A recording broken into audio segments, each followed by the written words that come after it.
All right, welcome back to lesson 3 for booklet 3. Now in this one you're most likely going to need your calculator.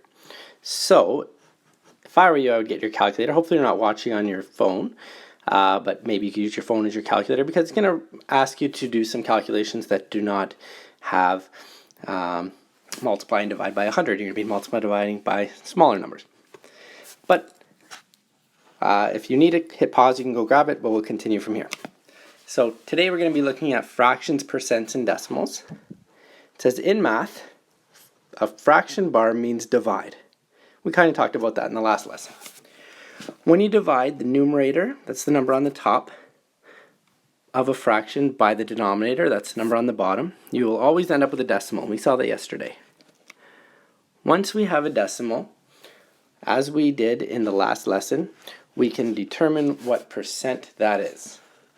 So 2, 5. Express 2 out of 5 as a decimal. Divide the numerator by the denominator. So we're going to take that numerator of 2 and divide it by 5. So we put that into our calculator. We put 2 divide by 5. I know it should be less than 1 because the numerator is a small number. And we should end up with 0.4. So 2 out of 5 is 0.4.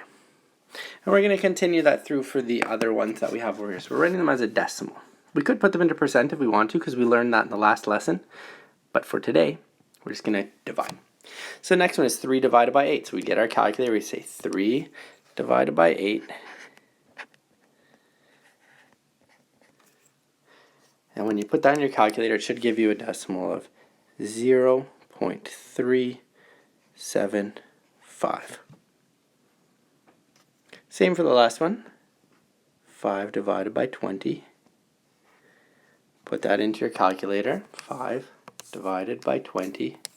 And you should get 0.25.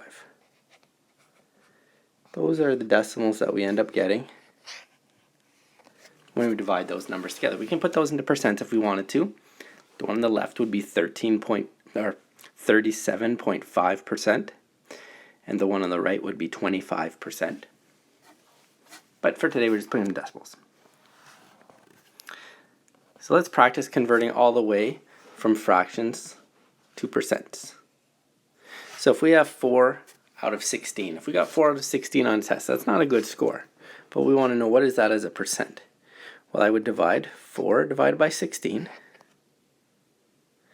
Take that number that we get. So when I do 4 divided by 16, I get 0.25.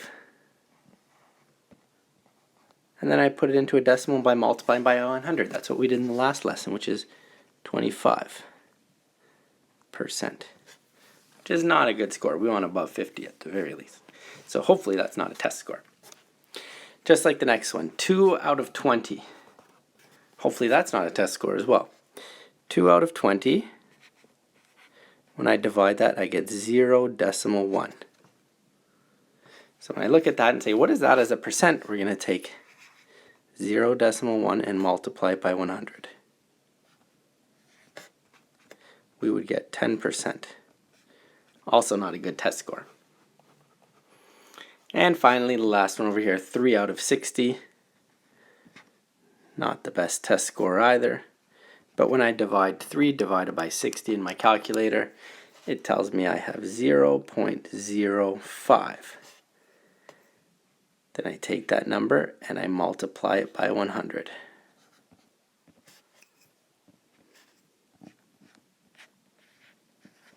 And we get 5%.